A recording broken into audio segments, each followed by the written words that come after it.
welcome back to Reading with Mani. I'm Mani, and today I'm starting the final vlog in the acotar series. If you don't know, I am reading this series at the request of my sister, who really enjoyed them and wanted me to read them, and I said yes because I thought it would be fun to film myself, basically. So yes, if you haven't watched the rest of the videos, I'll link the first one up above, I guess. I don't know. They are always spoiler full because I figure that everyone has read this series already. I'm kind of late to the game, I guess, and you can see my outrage at certain things as well. Anyway, so I did not do a vlog for the novella Court of Frost and Starlight because I was in New York when I read that, and yeah, I did not enjoy that one.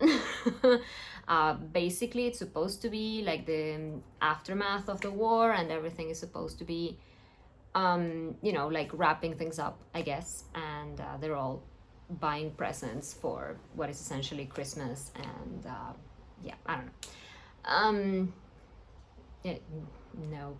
Nope, it was not for me, especially because I had to read so many endless pages of Reese being like super horny, and come on, dude, like enough is enough.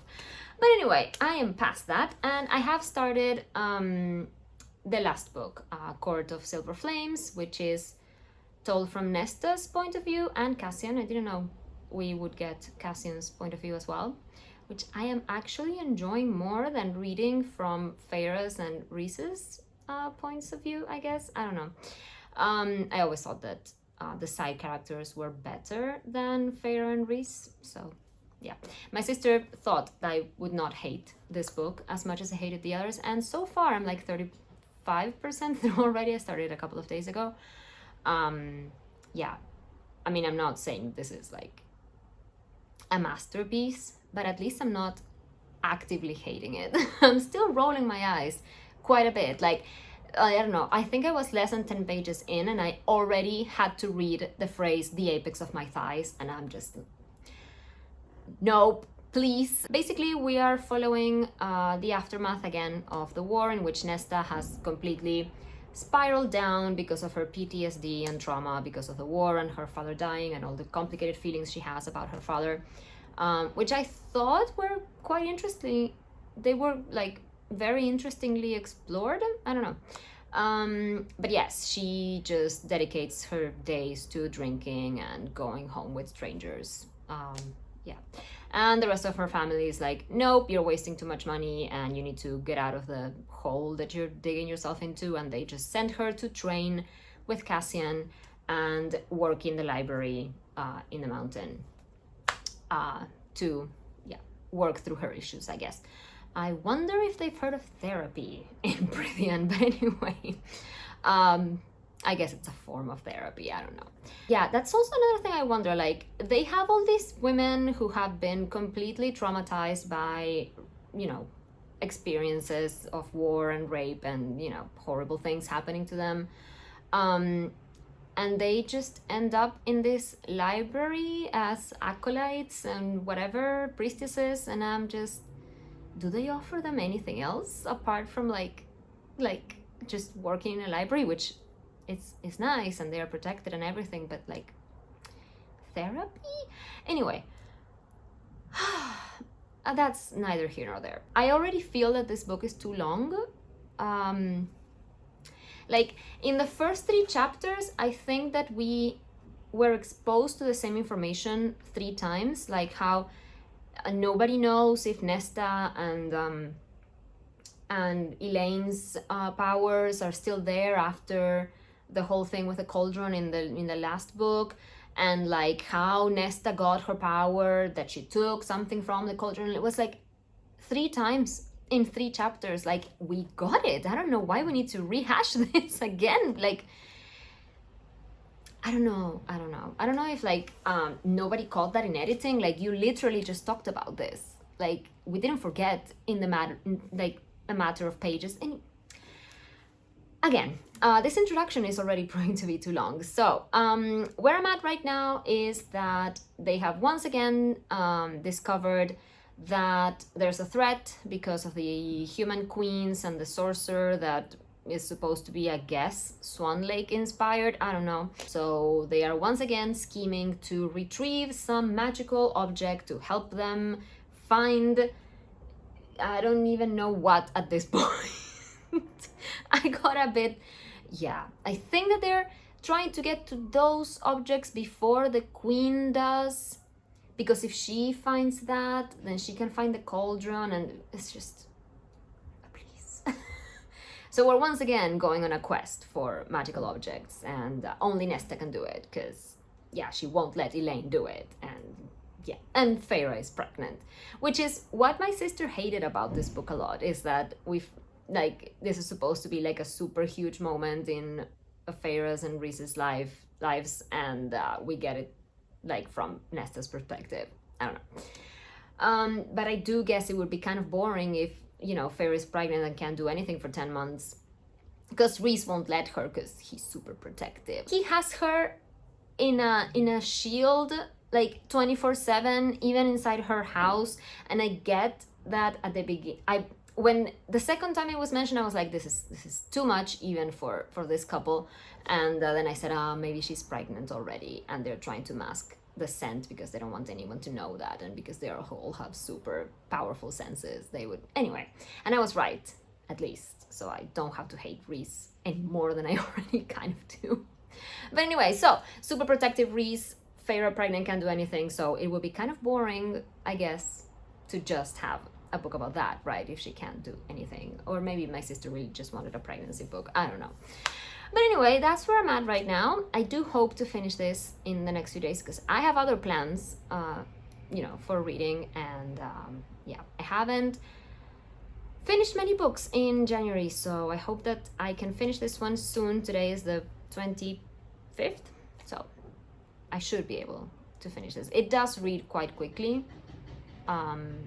So yeah, I read like 35% in 2 days, so it's fine. Anyway, I'm gonna go now, and yeah, catch you up when I read a bit more.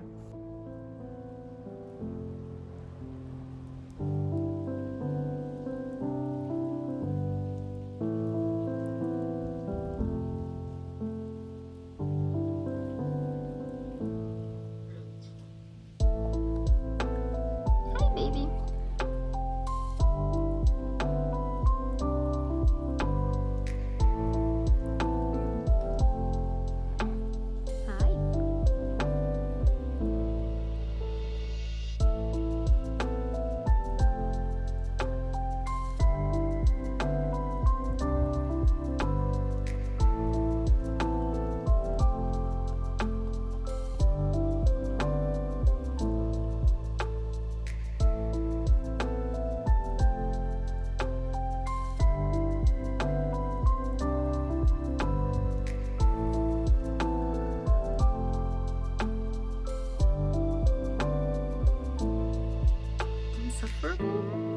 Insufferable?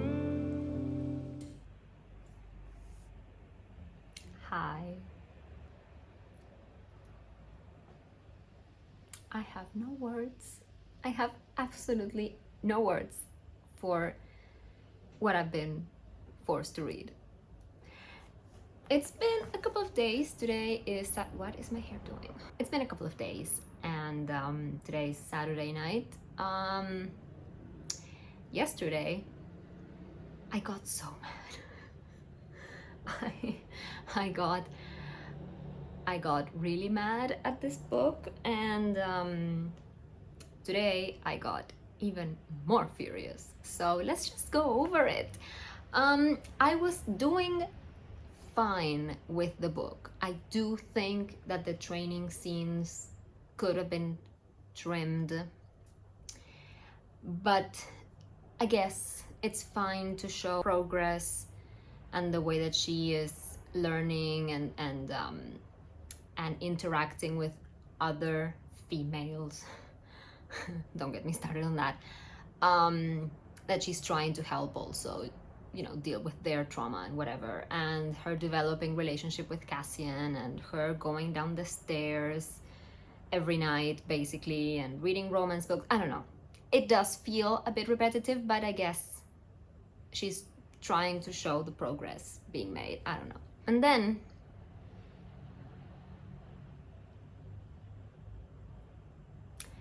And then it turns out that Feyre's baby has wings because she conceived him when she was in her winged form, but then she changed back before she knew it. So now she's stuck in the she's stuck in her Fey form,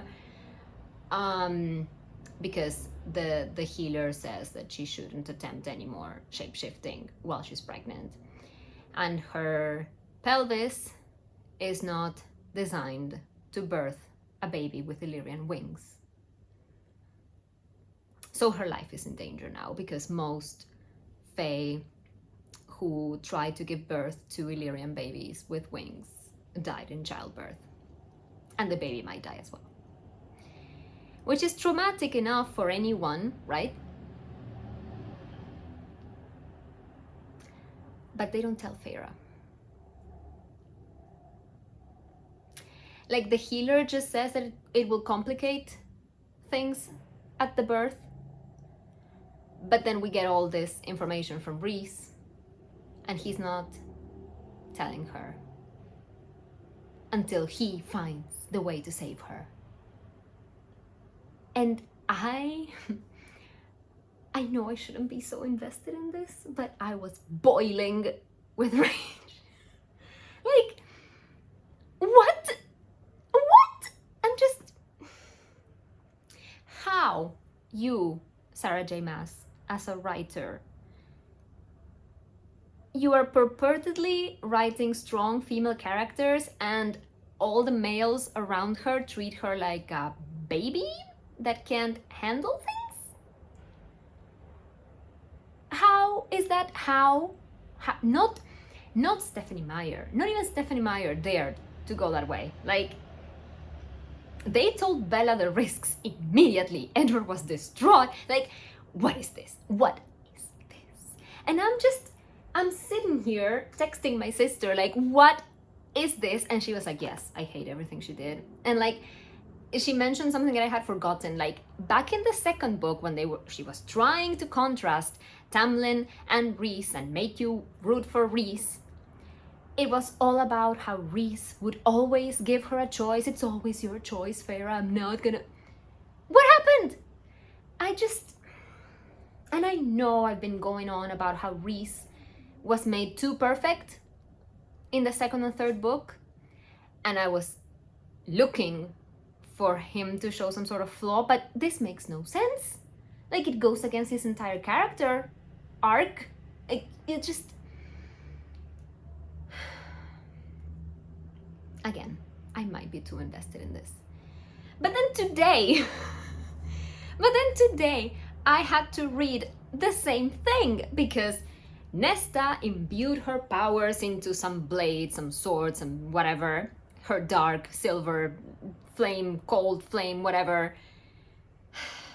And she was making a sword, whatever, and now she has made, capital M, some magic swords, right? Again, they take a vote on whether to tell her or not. And Rhys votes against, as does Amren. And I'm just like, what?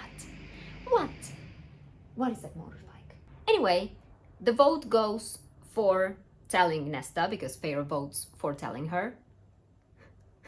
Do you see the problem here? Anyway, so Cassian completely botches the telling her, and she figures out that they, had discussed this before she knew anything, and Cassian ends up telling her everything, and so she goes in a rage down the freaking stairs at 10,000 steps or whatever to find Amren and yell at her, which I think was pretty much entitled. She was pretty much entitled to do. I don't care whatever fight they had on the barge before and how awful Nesta had been before. Like, what is this? Like, what? Why? And then Feyre comes in, and of course Nesta tells her about the baby wings killing her. Possibly. And then, which I get, no, not cool, the reasons why she told her. And so Rhys literally says to Cassian to take her out of the city, to take Nesta out of the city, because he would kill her. And I just hate everything about all of that. I really I really hate it. I hate it. I hate the message. I haven't finished the book yet. I'm 75% of the way through. Still somehow have a quarter of this book left. And Nesta just had this whole breakthrough after that because Cassian takes her hiking for endless days and she doesn't say anything until she breaks down crying and they talk and whatever, and then they have a lot of sex, which I don't want to read about anymore. And I'm just tired. I'm tired. Meanwhile, Nesta has found 2 of the 3 magical things, whatever, and I can't remember where I left off. I think they just left the prison where they found the harp and she killed some sort of monster there. I don't know. I'm just tired. Anyway, I'm gonna go read some more tonight because I want to finish this book, but yeah, I wasn't expecting to get so mad at it.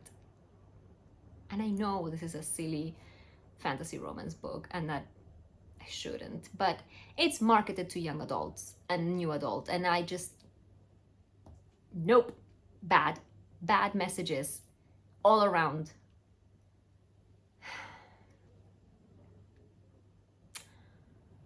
I'm gonna go.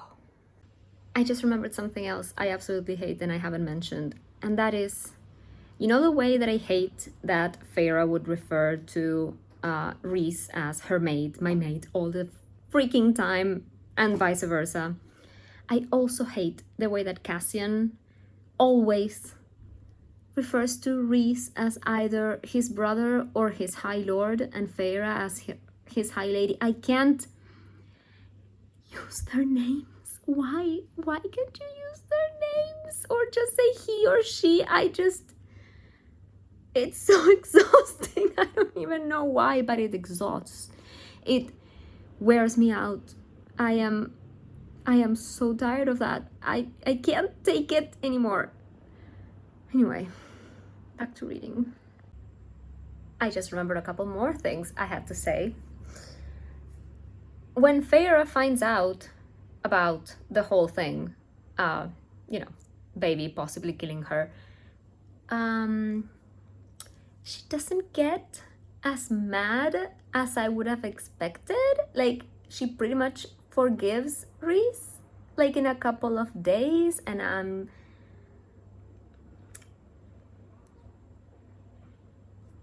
I can't. I just, can she please get mad? It made me very mad on her behalf. The other thing, because I was just rewatching what I just filmed to see if I had forgotten anything. I mentioned that Nesta and Cassian are having a lot of sex. And I don't want to read about his monster penis anymore. Why? Anyway, yeah, back to reading. I finished the book. It's been hours, and I can't get over my rage. I just why Sarah J. Maas? Why? I don't even know what to say. Once again, I hated the ending. Like, straight up, just nope. I cannot believe that I was right about Cassian and Nesta being mates. I'd been waiting for that reveal since like book 2 because I knew she was gonna do this. And I don't want to read the word mate ever again in my life, okay? Just never, ever again. Yeah. What else did I hate? I hate that Nesta had to sacrifice her powers. Like I get it in I don't know if I get it actually. Like, I guess it makes for like a good redemption story. Like, after all the awfulness that Nesta had inflicted on Feyre, especially, like letting her go out to hunt and being a complete nuisance and completely useless while they were fighting for their lives in poverty and whatever. And then she makes the ultimate sacrifice, but not before altering her own pelvis so that she can birth Illyrian babies as well. Because, yeah. I'm so tired. I'm so tired. Yeah, that part was just absolutely hateful. Especially given everything that had gone on before. Like, the whole thing of like the Valkyries, like these new Valkyries, which are Nesta, Gwyn, and Emery, being thrown into the blood ritual trial, whatever, I can't remember the name already. I thought that was actually pretty good, and those scenes were actually pretty good, but I knew that nobody would die because Sarah J. Maas never kills off anyone. Like, where are the anyway, I knew they were gonna be fine. I knew they were going to win. Like, it's also predictable. But at least that was somewhat entertaining, I guess. And then the ultimate villain appears, like this queen, I can't remember her name of, anyway. She appears, and she must have known that they had until dawn, until Nesta could use her powers again, and she goes on the typical villain trope of like explaining everything you just did and like wasting time instead of just killing her already. Like, I hate that, because it's not even like Nesta kept her talking, explaining things, like trying to get to Dawn so that she would... No, it was just the villain doing a lot of exposition for no reason instead of just killing the hero, and I just hate it. It's so lazy and so predictable, and I just hated everything about that ending as well. So yeah, those are my thoughts on the last 25% of the book, I guess. I don't know if there are going to be any other books, but I don't trust Sarah J. Maas at this point with anything. Like, even if she made a book about Asriel, who seems to be the only character that is consistent and like, you know, you can actually root for, I don't trust her not ruining him as well. Like, yeah, I don't know. I don't know. If he ends up with Elaine, because they've been hinting at it, I would be just like, no, this is too much. Like the three sisters with the three brothers. Anyway, it was very fun to discuss this with my sister, and we have a lot of things to discuss still, because we haven't like seen each other in person. Yeah, I know that my sister hated this as much as I did. Maybe for different reasons, but like, yeah, we both hated it. So yeah, that was fun. We are going to continue ignoring my hair. I don't even know what it's doing at this point. So that's the end. That is the end of the acotar series. I will not be reading anything else by Sarah J. Maas. I will not be taking requests for any other of her series. We'll see if and when she comes up with a new book for this series, if I ever feel the intrigue enough. I don't even know what I'm saying, but yes, if I ever feel intrigued enough to read on, but I'm just... for previously stated reasons mostly, like, I don't agree with her messaging at all. Like, I just... And again, maybe I am taking this too seriously, and maybe these are just, you know, fun, romantic fantasy stories, but I cannot ignore the bad character arcs. I cannot ignore the bad writing. There was a phrase in this book that said the cold kept dropping. Like, I know that English is not my native language, but I'm pretty sure that the cold doesn't drop. Temperatures drop. I'm just... and the repetitiveness and the same things being overused over and over again, and I'm just... I'm exhausted. But this was fun.